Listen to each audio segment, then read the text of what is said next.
Nearly every news alert in 2025 has raised questions, some old, some new, about the law and national security. And now you get the chance to ask Lawfare directly. It's time for our annual Ask Us Anything mailbag podcast, an opportunity for you to ask Lawfare this year's most burning questions. You can submit your question by leaving a voicemail at 202-643-8474 or by sending a recording of yourself asking your question to askusanythinglawfare@gmail.com by December 16th.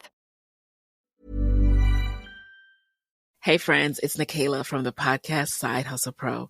I'm always looking for ways to entertain my kids without screens, and the Yoto Mini has been a total lifesaver. My kids started using it right away and haven't stopped since. Hours of stories, music, podcasts, and more at no screens or ads. Now through December 1st, Yoto is having its biggest sale of the year. Check out yotoplay.com. Why choose a Sleep Number smart bed? Can I make my site softer? Can I make my site firmer? Can we sleep cooler? Sleep Number does that. Cools up to 8 times faster and lets you choose your ideal comfort on either side. Your Sleep Number setting. Enjoy personalized comfort for better sleep night after night. It's our Black Friday sale. Recharge this season with a bundle of cozy, soothing comfort. Now only $17.99 for our C2 mattress and base, plus free premium delivery. Prices higher in Alaska and Hawaii. Check it out at a Sleep Number store or sleepnumber.com today. So it was kind of the sweeteners for Russia got more detailed, the concessions for the Ukrainians got more detailed, and then all the stuff Russia was supposed to do to whether repay Ukraine or withdraw troops or stop fighting and have that enforced, those were super vague. It's the Lawfare podcast. I'm Benjamin Wittes, editor-in-chief of Lawfare, with Anastasiia Lapatina, Lawfare Ukraine Fellow, and Eric Ciaramella of the Carnegie Endowment for International Peace. The American goal is to get this whole thing over with as soon as possible, to get some Ukrainian official to sign whatever document that they can sign.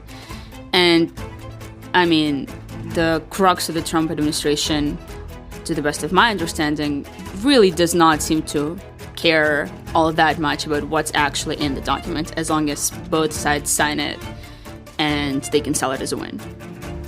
Today, we're talking peace negotiations between Russia, the United States, and Ukraine. We had a document. Everybody flipped out. Now nobody will claim responsibility for actually writing that document, or maybe they will. What is the United States' actual position on a Russia-Ukraine ceasefire? What is Ukraine's position? And is Russia really so unwilling to back off its more maximalist demands? All right, Eric, get us started here. It seems like every day the story shifts and becomes a little bit about something else, and maybe becomes less acute than we thought it was the previous day. Less than a week ago, this was Trump forcing Ukraine into submission. Now the United States is working closely with the Ukrainians to come up with a joint position. What on earth is going on here? And zoom out to 40,000 feet, break through to higher ground, and explain this to me like I was a kindergartner. Well, Ben, we're all riding this Trump roller coaster, and it's by now a familiar pattern as we're in month 10 or 11 of this presidency. Moments of panic and then moments of relief, followed by more moments of panic and more moments of relief, and any day of the week could bring a completely different story out of left field. If we take this back a few weeks ago, I think everyone was breathing a sigh of relief when the Trump administration finally came out with its first major package of sanctions against Russia. And those were against Russia's two main oil companies, Rosneft and Lukoil. And that was after many months where Trump had been threatening additional pressure on Russia for not coming to the table. If listeners recall, back in the summer, there was this period of time where Trump was giving ultimatums to the Russians that they needed to play ball seriously on the talks. He was warning of additional sanctions and tariffs. And then, lo and behold, one day he announced that he was going to see Putin in Alaska. They had that summit. Everyone freaked out. few days later, several European leaders and President Zelensky came to the White House, pulled him away from the cliff, and then there was a very intensive U.S., Ukrainian, European discussion about how to guarantee Ukraine's long-term security. That sort of fizzled.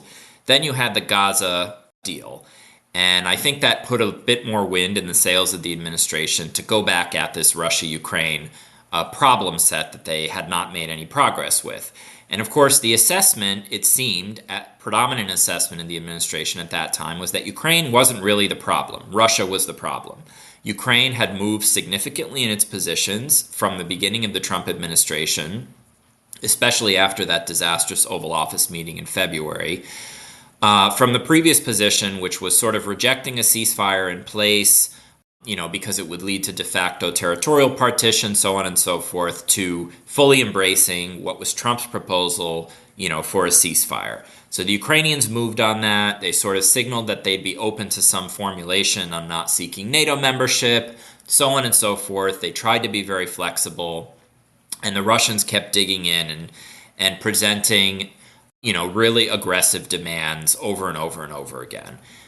Trump was getting frustrated, and that led to those sanctions, which Treasury Secretary Scott Bessent was sort of in the lead on, and really putting forward a very belligerent posture from Washington towards Russia.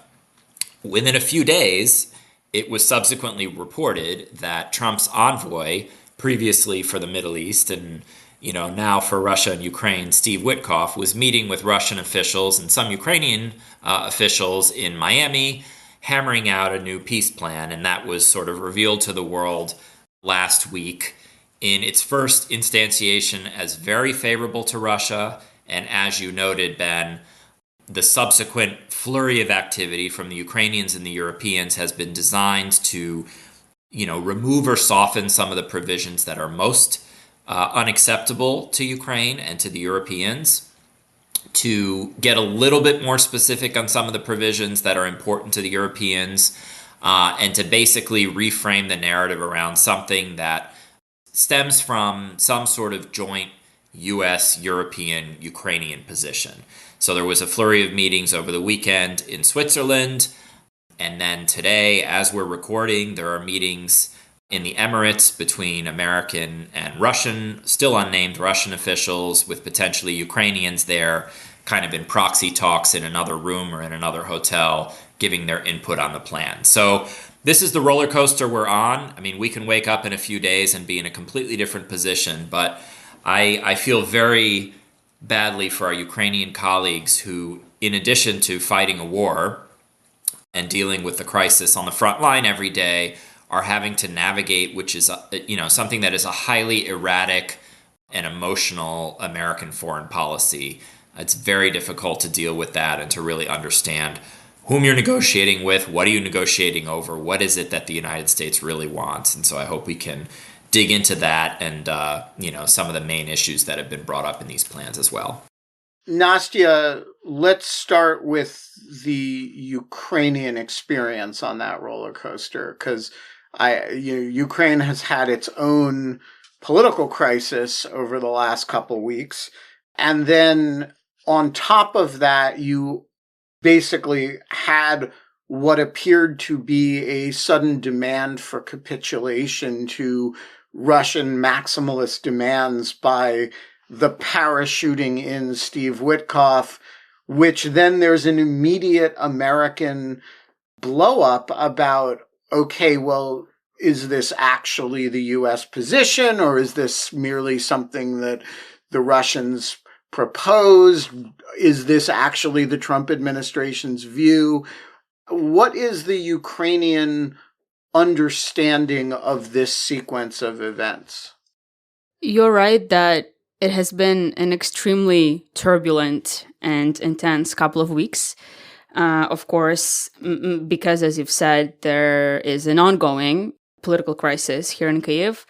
Roughly 2 weeks ago, Ukraine's anti-corruption agencies revealed a large corruption scheme in Ukraine's energy industry, which of course comes at the worst possible time because of Russia's ongoing attacks against Ukrainian energy infrastructure and the rolling power outages here in Ukraine. And the society sort of grappling with all of those challenges directly related to energy. And at that moment, the society is also learning that there was a large-scale scheme to embezzle, at least $100 million out of the energy sphere. But it wasn't necessarily the corruption itself that was so shocking.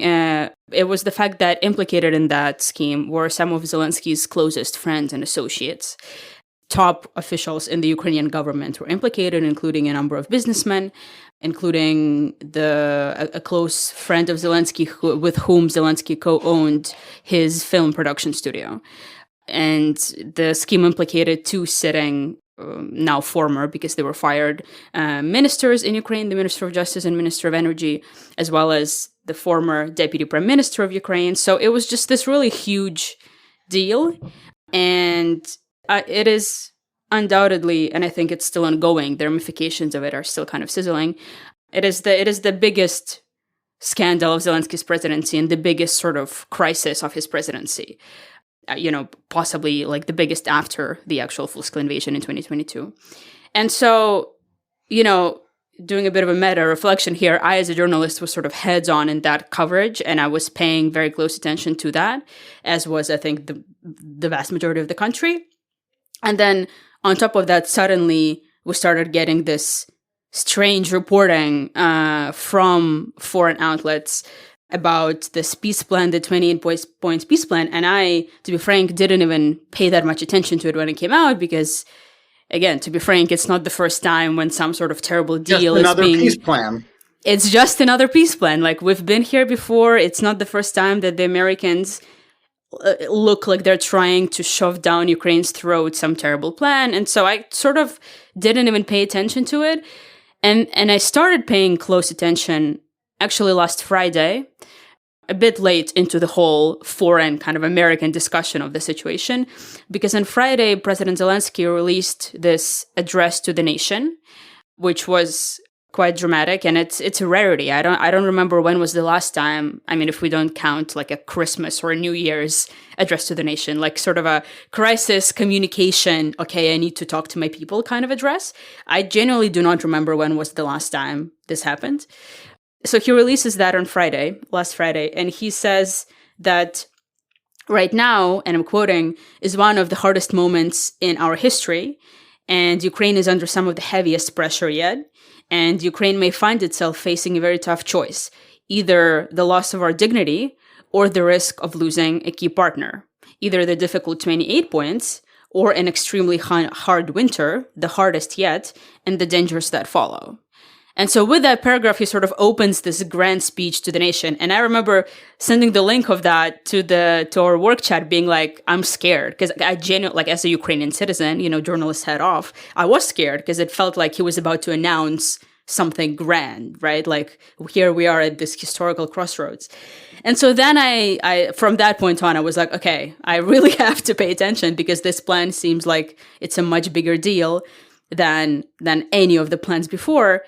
Which, to be honest, I'm struggling still to wrap my head around as to why exactly. And maybe Eric will help me understand this. But, it's not the first time that the Ukrainian people and the Ukrainian government are being pressured to sign a bad deal. And it's not the first, throughout all of these negotiations, Ukraine has always been in a vulnerable position on the front line, clearly much more vulnerable than the Russians have been. So I found it a bit surprising that at this particular moment, everyone across the pond, right, like the Americans, the Europeans, the Ukrainian government, everyone just kind of took this deal and this negotiation a lot more seriously than all the previous rounds. And I'm still sort of struggling as to why that happened. Let me throw out a theory of this and see how you both respond. It seems to me the fundamental difference was this was not mere noise. President saying there will have to be Ukraine concessions or, maybe Crimea should be part of Russia. But this was a fairly detailed plan that was released, or at least it had 28 points as opposed to 4, or, and it was the United States saying this is our position, which of course then immediately got complicated by Marco Rubio and some others. But that does seem like, oh, and then Trump additionally said, apropos of nothing, that he needed an answer from Ukraine by Thanksgiving, and that Thursday was a really important day. And so it seems to me when you put all those things together, you kind of get the United States has adopted Russia's position. It's presenting an ultimatum of sorts to Ukraine, not to Russia. And, oh, by the way, we need an answer fast. That does seem different from even Alaska or after the Zelensky White House meeting. Some of the specificity of it seems a little different. Eric, do you think this was just a rinse repeat of the sort of cycle of Ukrainian-American relations, or was Zelensky right to freak out about this? Or is the freak out itself a part of the normal warp and woof of Ukrainian-American relations? I do think this was a more serious moment insofar as it was a slightly more detailed plan than the one that Witkoff was shopping around with the Europeans and the Russians and the Ukrainians back in April, which was much more of a framework agreement. I think what was concerning is that the concessions Ukraine was purportedly on the hook to make were much more specific and fleshed out than anything Russia was on the hook for. And I think it, overall, it gave the sense that despite all of these perceptions that the Trump administration was moving closer to sort of an understanding that the Russians were the obstacle, ultimately, when pen came to paper, they would force concessions really only on the Ukrainian side. I would challenge, you presented it as a capitulation to Russian maximalist demands. I think there's a bit more nuance to it because when you read the text of the 28 points, and, on the surface, I find it to be a very amateurish effort to scope out an agreement. There's a lot of errors. There's a lot of things that anyone with any diplomatic training would find completely absurd. Statements like, all ambiguities of the past 30 years will be considered resolved. I mean, as if you could just wave a magic wand and suddenly we all get along again. There was an incorrect reference to U.S.-Russia nuclear arms reduction treaty that expired many years ago. I mean, really basic stuff that if anyone who had any training had looked at it, they could have spotted that. If you put that sloppiness to the side, there was a certain amount of detail on some of the key issues that I think have been most sensitive to the Ukrainians, on territory and sort of limits on their military, and then on these mechanisms for reintegrating Russia into the global economy, lifting sanctions, so on and so forth. So it was kind of the sweeteners for Russia got more detailed, the concessions for the Ukrainians got more detailed, and then all the stuff Russia was supposed to do to whether repay Ukraine or withdraw troops or stop fighting and have that enforced, those were super vague. I've been thinking about the kind of deals because we're now dealing with 3 different deals here. And I don't want to get us too wrapped up around the details of each of them because these are changing minute by minute and people are in talks right now. But there was the original Witkoff authored deal, which may have had some substantial input from the Russians and their envoy. Kirill Dmitriev, we'll never know for sure, but they certainly talked a lot. That's the 28-point plan. Then there was a European counterproposal, which sort of edited out some of the points and made a few things stronger. And then there is supposedly a kind of joint U.S.-Ukrainian understanding that came out of Geneva this weekend, which is 19 points, which supposedly we've seen reporting on what it contains, although it hasn't been made public yet. And again, that's going to go through additional rounds. If I were to divide the issues into just the few main baskets here, I would put them as follows. The first issue is territory. And I think that's become the most sensitive one, even though this war was never about territory to begin with. It was always about Ukraine's geopolitical orientation, Russia's desire to get Ukraine back into the Russian orbit, and so on. But as this war progressed, And I think Putin found it harder and harder to achieve those overarching war aims.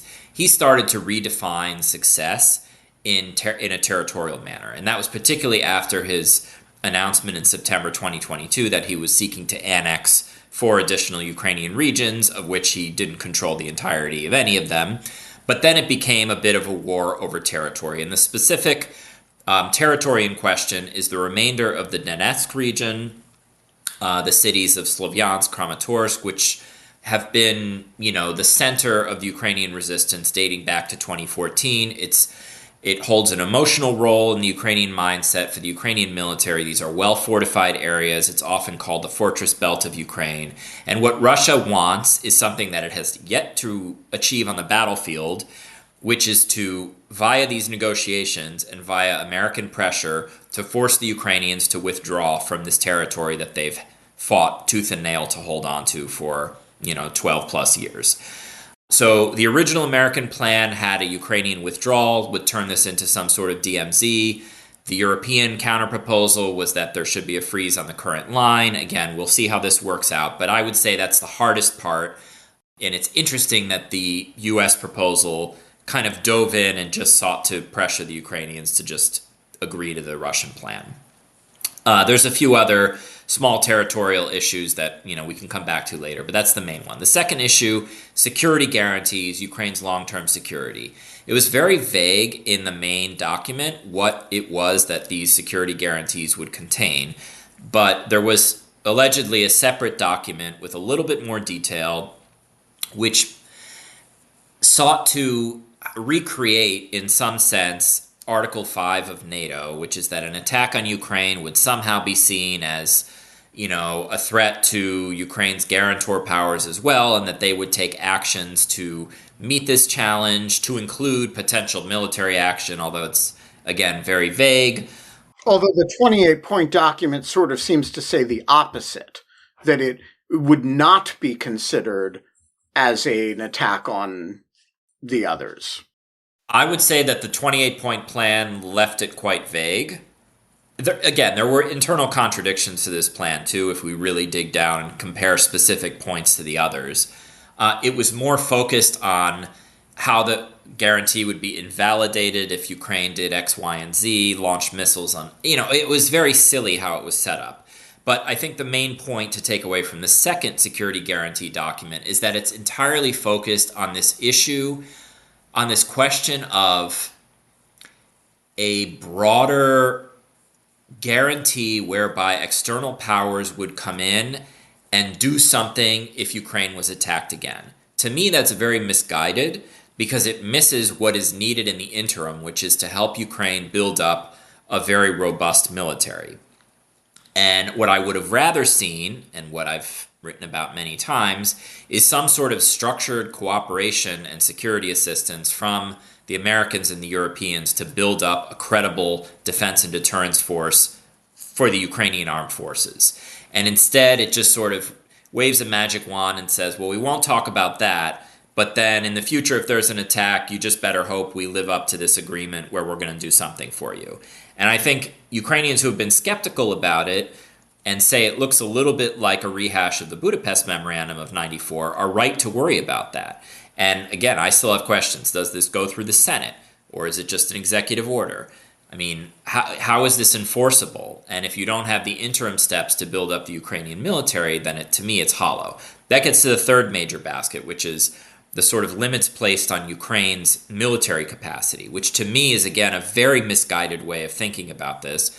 Russia's been demanding what it calls demilitarization of Ukraine from the get-go. If you look at purely the sort of detailed points, the original American proposal would have limited the Ukrainian military to 600,000 people. The European counterproposal, which maybe the Ukrainians signed up to, was 800,000. Again, on the surface, that's a plenty big enough army for Ukraine to field in peacetime, but it's not about that. The point is that there's only a limitation being placed on Ukraine, not on Russia, which is weird because Russia was the one that attacked in the first place. And then it opens up a huge can of worms about verification. So where you have most conventional arms control and limitations like this, you would have subsequent agreements that would come out of it that would have some sort of joint verification committee by the signatories.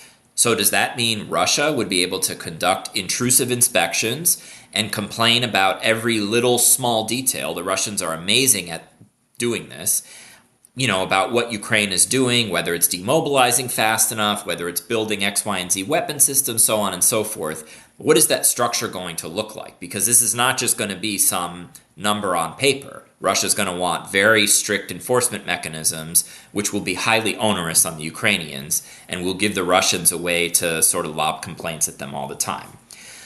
The fourth major issue, I'm almost done here, fourth major issue is the economics and reconstruction part of it. So there was this cockamamie scheme in the American proposal to divide up the frozen Russian assets into these weird investment funds, half to Ukraine, half to Russia. The Americans would take some profits. I don't know how you get profits from reconstruction anyway, because the whole point is you need to rebuild all these buildings and railroads. And, again, these are social projects. No one's going to make a profit on them. It's very Trumpian, very bizarre. But then also lifting sanctions, which would have to be part of some sort of deal with the Russians, but it was sort of, we're going to move as quickly as possible to reintegrate Russia into the global economy, all these great investment opportunities, which to me are magical, and then Russia rejoins the G8 and everything is hunky-dory. So a lot of work left to be done on that. And then finally, this basket of other issues that were thrown in that to me have no bearing on a sort of peace deal like the nuclear talks between the United States and Russia, this issue of Ukrainian elections, where the initial American proposal said they would happen within 100 days. Again, that is complicated by the fact that there is martial law in place, and you would have to have a real sustained period of peace to enable campaigning and so on. And then finally, this issue of what Russia has been harping about since the beginning, that Ukraine is allegedly discriminating against Russian speakers and, Nazi ideology and all this BS, even though Ukraine, has adopted EU rules and regulations on minority protections and has them codified in its constitution. But again, Nazi is really oppressed and as a native Russian speaker.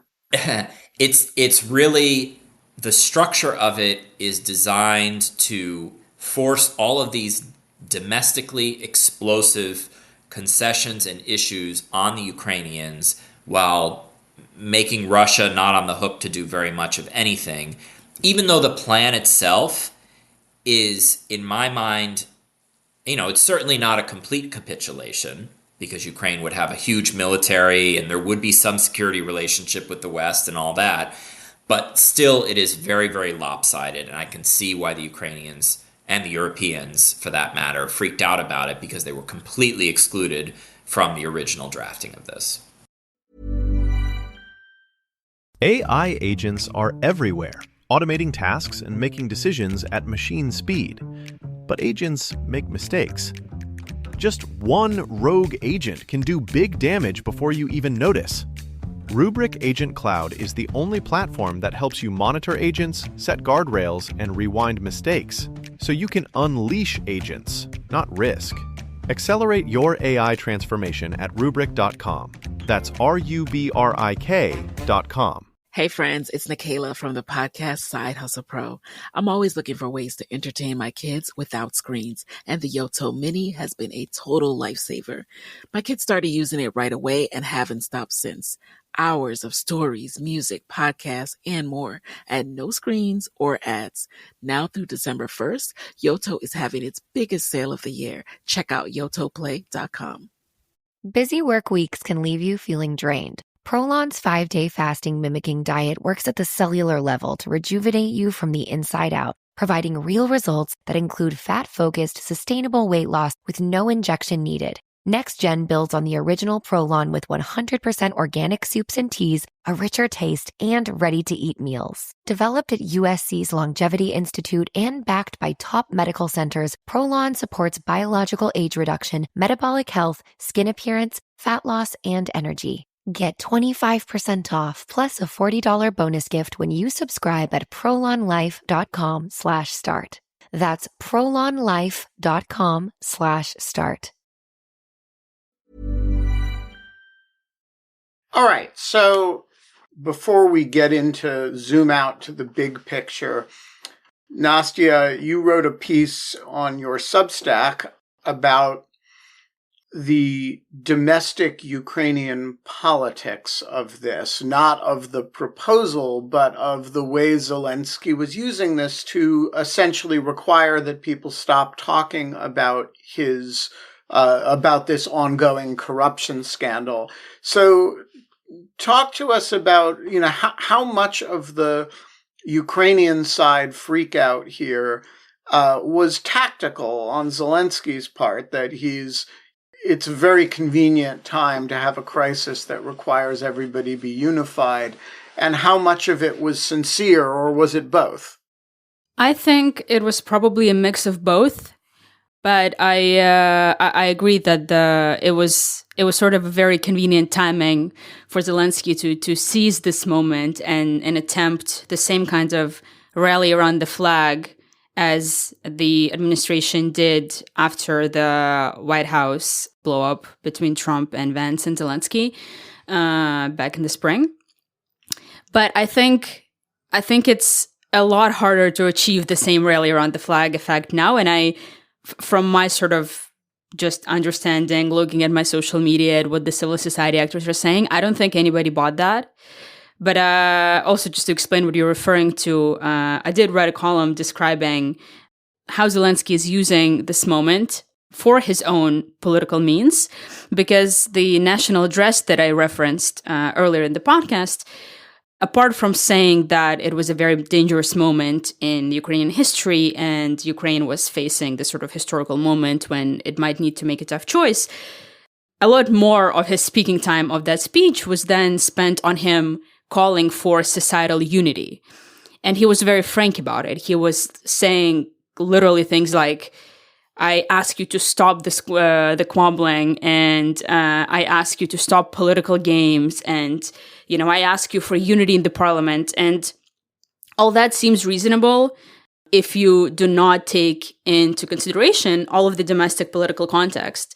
And the context is as such, is that the entire past week, and he released this on Friday, so at the end of the week, that whole week, the Ukrainian society was watching as a crisis in the Ukrainian parliament was unfolding. Because the more that the energy corruption scheme was becoming apparent and the sort of the scale of it was sinking in, the more it was becoming clear that Zelensky's immediate response to the crisis was nowhere near enough, that this was an unprecedented moment, an unprecedented political crisis, and it called for an equally unprecedented response. And so it was clear that Zelensky firing the two implicated ministers, that Zelensky sanctioning some of the people who were involved in the scheme was not going to be enough. And the opposition parties in the parliament, as well as a number of lawmakers in Zelensky's own party, began calling for the removal of Zelensky's chief of staff, Andriy Yermak. And he's this infamous Ukrainian politician who is widely seen as sort of the great cardinal of the Ukrainian politics. More of a Rasputin figure than a eminence grise, right? I mean, he's like, people love to attribute everything they don't like about Volodymyr Zelensky to the sort of evil machinations of Andriy Yermak. Sure, but I think the way you phrase that makes it sound like that attribution is not necessarily justified, and I think more often than not, it is. Because I whether it's justified or not, I mean, I think the eminence grise image is more about a power behind the throne, but not everything you hate about. There's right. something about Yermak that is. I'm trying to think of who a good analogy for him in American politics would be, and I honestly can't think of one. Somebody Dick Cheney. A sort of Dick Cheney, Henry Kissinger-like figure, except without the intimations of brilliance that you have with Kissinger. Anyway, sorry, do go on. Yeah. So it's been widely reported in the Ukrainian media and also partially in the international media that Yermak has managed to concentrate incredible political power ever since the full-scale invasion.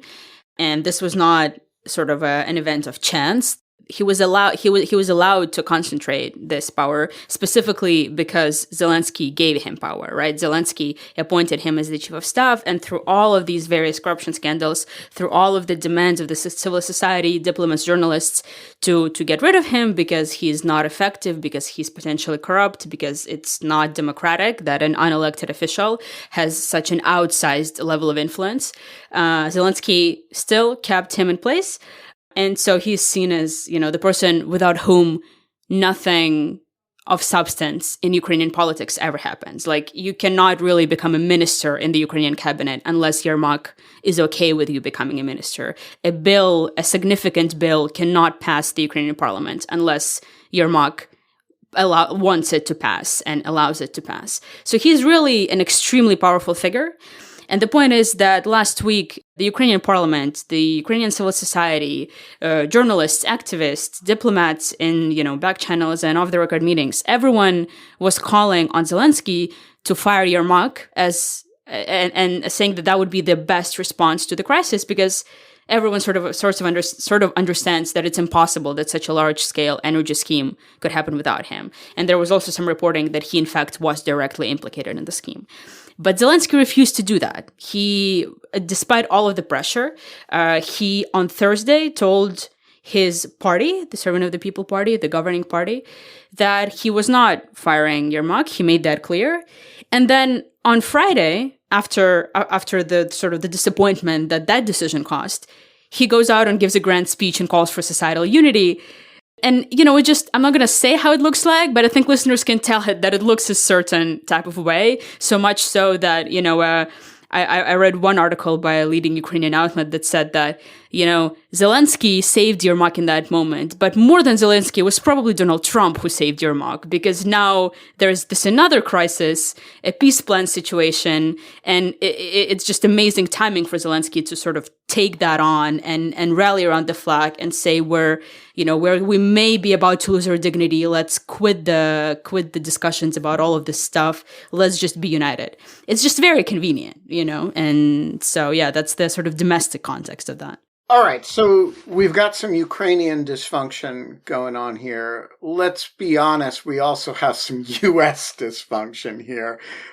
Eric, I want to focus a little bit on the U.S. dysfunction because, frankly, some of the confusion arises from the fact that nobody seems quite able to pin down the U.S. position here. What is your best understanding of this original 28-point document that Marco Rubio seemed to have disclaimed, but then his spokesman seemed to have said that, of course, it was a U.S. position? Do we have any clarity about, is this just shooting from the hip in a kind of Witkoff and Kushner go off and do one thing and the Secretary of State is not a part of the conversation? How do we understand from a U.S. governance point of view what did and didn't happen here? Or does it just not matter? The details almost don't matter, who was holding the pen and all of that. But I think the bigger issue here is that this first U.S. proposal came out of a channel which was detached from the rest of the government, with heavy involvement from Steve Witkoff, who obviously has the president's ear and is his personal envoy, but is a one-man show. And who's very proud of not knowing anything about the conflicts that he gets involved Exactly. with. I mean, his lack of expertise, I think, really came through in this first draft where, as I mentioned earlier, there are a ton of internal contradictions and poorly written points. And, it almost creates more problems than it seeks to solve. Whether or not Kushner was involved, I have no idea. There's a lot of speculation that Kirill Dmitriev, the head of the Russian Direct Investment Fund and one of Putin's sort of business envoys, who I think has courted Witkoff and others within the Trump family as sort of natural allies who see some huge upside and future return to the resetting of U.S.-Russia economic relations. If we could only solve this meddlesome issue of Ukraine. He had some input. I have no idea why Marco Rubio originally might have told senators that it was a Russia-drafted plan and then seemed to reverse course in a very belligerent way, and no one is really paying attention to that. I mean, in any other administration, if your Secretary of State comes out and says the main peace plan that people are talking about was actually authored by the adversary, oh no, wait, it was actually authored by us, I mean, that would be grounds for removal or impeachment or something, but we're in a completely different zone right now. Then there is this other element, which is that, I think Vice President Vance, who shares the Trump and Witkoff desire to get a deal done, but maybe is, less swashbuckling and a little bit more steeped in the details than Witkoff, has tried to insert himself actually quite successfully into the negotiating process. So there was this other trip with uniformed commanders and the Secretary of the Army, Dan Driscoll, who was a law school classmate of J.D. Vance's. They were going to be in Kyiv anyway to be discussing, Ukrainian drone technology and U.S.-Ukrainian military technical cooperation. And apparently Vance sort of found a way to insert Driscoll into this negotiating track by saying, oh, wait, actually your trip is going to be about talking about the peace terms. And now Driscoll went to Geneva over the weekend and is reportedly in the Emirates now and has emerged as a main interlocutor despite having also no diplomatic expertise and being, Secretary of the Army, not even Secretary of Defense, which has a sort of heavy international relations standpoint, but the Army Secretary really deals with, personnel, manpower, readiness in the U.S. Army and doesn't do much on the international front. So it was odd, but I think, people need to see that as Vance trying to kind of save Trump and the administration from Witkoff's ineptitude by getting someone in who's a little bit more responsible and whatnot, and a little bit more credible. And then again, the role of Rubio in kind of walking some of the terms back and getting the Europeans on board. I mean, clearly he played some role there. How this all shakes out, what does it say about what Trump is thinking? He issued that blazing tweet against the Ukrainians a few days ago. I honestly don't know. It is dysfunction. I think for the Ukrainians who are trying to think about how to engage with this, and for the Europeans, it is really hard to figure out who is the main interlocutor because Trump is floating above the details, and then he has all these, lieutenants who are rowing in completely different directions. So, we have made a mess out of what I think was a genuine opportunity. And I have to say that even though I disagree with the way in which the administration went about this, I think Trump was right to try and double down on efforts to bring this horrible war to an end, and that he had, and maybe still has, a really unique opportunity to try and move the Russians into some reasonable space. But, he completely blundered by relying on Witkoff and by relying on this really grotesque pressure on the Ukrainians. We haven't even talked about the reported threats to cut off intel cooperation and all of that by Thanksgiving if the Ukrainians didn't just sign on the dotted line. I mean, it's outrageous obviously from a moral and political perspective, but also from a strategic perspective. I mean, this does not advance U.S. interests in any way to be acting like this towards a partner where we do have not completely aligning interests, but significant shared interests and values. And so I hope that this broader recalibration that may or may not be underway proves itself to be a little bit more long-lasting. All right. With all of that as preface, let's talk about where we are now in terms of the big picture of U.S.-Ukrainian relations and our joint efforts, or maybe they're not so joint, to deal with the problem of Russia. They have very good reason to doubt the stability and steadfastness of U.S. support at this point. They also have a kind of weird whiplash associated with our vacillating between points that they don't understand where they come from. On the other hand, even as Zelensky has been quite ham-fisted at home, for all the reasons that Nastia has described, the Ukrainian administration has been incredibly sophisticated in how it deals with the Trump administration. And within a week of this situation erupting, they have the administration talking to the New York Times about how there were incredibly productive conversations with the Ukrainians on developing a joint position, and everybody's kind of walking back the maximalism of the 28-point document and sort of pretending that we didn't have much to do with it, that it was just a Russian proposal. I'm curious, Nastia, you first, and then Eric, how do you understand the current state of Ukrainian-American relations, and what is the strategic objective that both sides are now attempting to garner from the other, and what is the understanding that may or may not emerge from that? To the best of my understanding, the American goal is to get this whole thing over with as soon as possible, to get some Ukrainian official to sign whatever document that they can sign. And, I mean, the crux of the Trump administration, to the best of my understanding, really does not seem to care all that much about what's actually in the document, as long as both sides sign it and they can sell it as a win.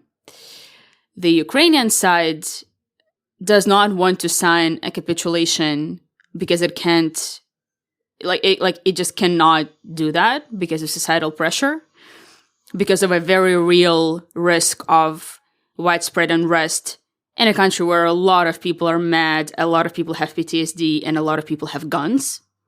And there is hundreds of thousands of people in the military who have the guns and may have opinions about the peace plan. And so that's just a very sort of explosive situation where you really can't afford to sign some sort of terrible deal. Which brings me to, there has been some speculation in the media that the Americans were pushing through on this plan because Zelensky was and is in this vulnerable position because of the scandal. Therefore, that makes him more likely to sign a bad deal, which I think is ludicrous if you know anything about the Ukrainian society, how relationships here between the society and the government work. I think it is precisely because, speaking dramatically, everyone is already coming for Zelensky's head for the scandal, and everybody is already so angry at the government, and everybody is already so disappointed and emotionally charged because of the scandal. It is precisely because of that the very last thing that Zelensky can afford to do is sign a terrible deal. Like, that's just going to be a complete political suicide, and I think that can lead to real political violence in the country, and everybody knows it.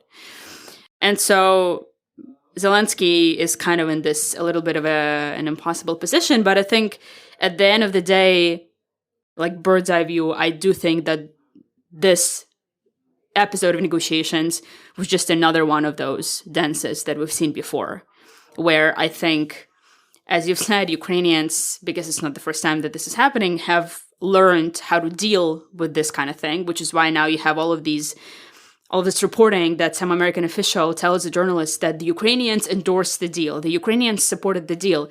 We don't really know what that means, because what that likely means is that the Ukrainians came into a meeting room and said, "This looks amazing, thank you very much, thank you for helping us," because that's what they have to say. We don't really know if that means that any part of the Ukrainian government is ever going to sign anything, right? And so, as always, I think the Ukrainian side is just trying to be as nice as possible to delay the American abandonment of Ukraine for as long as possible. And the ultimate goal is to show that Ukraine is not the problem here, Russia is the problem. And the Russians, frankly, are making that really easy to buy into because we already have seen the reporting that they have already rejected any new reiteration of this plan. Supposedly, like one of those, either the European Council proposal or the one that was hashed out by Ukraine and the US in Geneva, there was already, I saw some reporting that the Russians are like, yeah, we don't really want any of that. Like, that does not fit our interests. So, the Russians are the problem. Like, that's kind of a very black and white reality of this. Eric, what do you think how do you understand the basic state of the bilateral relationship right now? I mean, what is left of the bilateral relationship, in a sense? I think it's a series of transactions that are being done by certain individuals within the U.S. administration who see some minimally overlapping points of convergence between Kyiv and Washington, but on a grand scale, it doesn't really exist. And so the question for the Ukrainians is, not only how do you beat back some of the most unreasonable demands coming from Washington? Do you treat this like they treated the critical minerals deal back in the spring, where the United States initially came out guns a-blazing with a very exploitative deal that the Ukrainians said, okay, let's try and finagle our way out of this. And they ended up with something that was fine and just didn't really do much. How do you pivot away from defensive mode to a more proactive Ukrainian and possibly jointly with European strategy to actually end the war? And that's where I haven't seen much action. And I think maybe because of all the scandal and political turmoil that Nastya has talked about, the fact that the Europeans are also concerned about the credibility of NATO, and so they've been watching out for themselves these last 10, 11 months. I haven't seen a real credible vision coming out of Europe about how we take Trump's energy to get this done and try to put forward a proactive way to do it that has any chance of success. So this European counterproposal, again, the points are better than the original American proposal, but it shouldn't have taken an American proposal that was crazy to prompt the Europeans to get together and hastily write their own 28 points. There should be some more proactive European and Ukrainian thinking about a strategic vision here. So, there's three kind of points in this. One is we haven't really talked about the battlefield. In addition to sensing that Zelensky is vulnerable politically, I think the Americans have an assessment that Ukraine is on an inexorable path to military catastrophe, and that it's only a matter of time until Russia destroys, the majority of the Ukrainian force, takes the rest of the Donbass, and Ukraine will be in an even weaker position. I think there's some truth to the fact that the situation is not good right now. There's been a lot of reporting about the situation in the city of Pokrovsk, which, probably was lost a year ago. But the Ukrainians are holding on and trying to slow the Russian advance into the city. But by all measures, I think that city, which used to be a major road and rail hub, is gone. That doesn't mean that the Ukrainian armed forces is on the verge of this catastrophe that I think some American officials, particularly people like Secretary Driscoll, seem to have come to the conclusion about. So the Ukrainians have a challenge here of beating back the American understanding, probably fueled by the Russian narrative, that the Ukrainians are in a weakened and getting weaker position. Actually, they have a lot of still latent strength to hold the line. So again, what is this vision for the battlefield if there is no negotiated settlement? Because if the Americans say, well, if you don't sign on this paper, you're toast by the spring, and the Ukrainians are saying, well, we don't see that data, it's bad, but we can still hold out. There needs to be an alignment of the military analysis here. The second part, again, is on the European side. The Ukrainians and the Europeans need to get together and come up with more detailed planning and thoughts about different scenarios of how these extremely sensitive issues like territory, security guarantees, and so on could play out. And I've been frustrated by the conversation since really the Alaska summit, which is focused on these shiny objects like Tomahawk missiles or a European post-ceasefire deployment, where it's really leaving the hardest questions about Ukrainian security and ceasefire parameters and territory.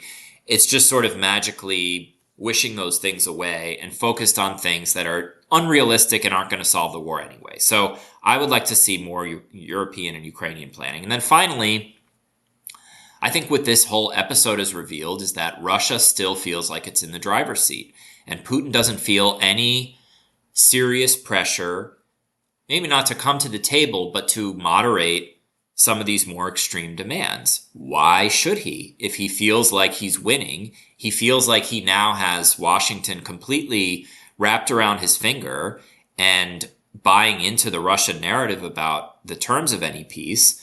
And so I think, again, Trump squandered what was a very good opportunity that he himself set up with these sanctions on Rosneft and Lukoil, which could have kicked off a phase of him saying to Putin, listen, we really want a deal. We're ready to talk seriously. The Ukrainians are willing to make concessions, but you're going to need to make serious concessions as well. And if not, we're going to have to keep turning the pressure up because, you know, the Ukrainians have already moved significantly from the beginning of the year, due in large part to my personal pressure on them. And so you got to get with the show. Otherwise, this situation is going to look worse for you. And we're going to keep arming them. We're going to keep turning the ratchet up on sanctions and so on. But he didn't say that. Instead, he levied the sanctions, said, well, we're probably not going to do any more of that. And then let's run to a deal. And how can I sign off on, you know, as many of Russia's terms as possible? So it's really backwards. And, you know, I think the coming weeks will demonstrate whether this is a real serious turn of events by whether we have more proactive European and Ukrainian diplomacy and whether we have a little bit more recalibrated pressure on the Russians coming from the White House. I still don't see it right now, which leads me to think that this whole effort is going to fail miserably in some shape or form. But if we start to see that, and it could come out of this series of lightning shuttle diplomatic meetings where the American leadership could come to the realization, okay, we really do have a Russia problem. It's not really a Ukraine problem. And we need to do X, Y, and Z to mitigate that challenge. But until I see that, I think this is destined for failure. Nastia, what are you looking for in the coming weeks? I am more interested in Ukraine's domestic political situation, to be completely honest with you. And I know that that's not the perfect answer to your question, and it's getting lost in the Trump-related headlines of recently. But I'm just interested in how the Ukrainian government and the Ukrainian officials involved in these negotiations, what they're actually gonna say about it. Because so far we haven't actually seen any public reaction, any explanation of what the hell is actually happening, like what are these deals. And there's all of this flurry of reporting that, you know, some Ukrainian delegation agreed to the plan or endorsed the plan, and we haven't seen that articulated from the Ukrainian side at all. And whenever there is a readout after these meetings, the American readout is very positive because, of course, they want it to look like that, right? They say that the Ukrainians endorsed the plan. We've seen amazing progress. And then the Ukrainian readout is really a lot more conservative than that in terms of the positive emotion. So I'm just looking forward to seeing, like, what else are we going to learn about how the Ukrainians are actually feeling about this? Like, what is our actual position? Not the one where we have to be nice to Trump so he doesn't abandon us, but what do we actually think about this deal? And is there any chance at all that anything can be signed anytime soon? We are going to leave it there. Anastasiia Lapatina, Eric Ciaramella, thank you both for joining us today. Thank you. Thank you, Ben. The Lawfare podcast is produced in cooperation with the Brookings Institution. You can get ad-free versions of this and other Lawfare podcasts by becoming a Lawfare material supporter through our website, lawfaremedia.org/support. You'll also get access to special events and other content available only to our supporters. Please rate and review us wherever you get your podcasts. And look out for our other podcast offerings, including Rational Security, Allies, and Escalation, our latest Lawfare Presents podcast series on the war in Ukraine. Check out our written work at lawfaremedia.org. The podcast is edited by Jen Patja, and your audio engineer this episode was me. I did it myself. Our theme song is from Alibi Music. As always, thank you for listening.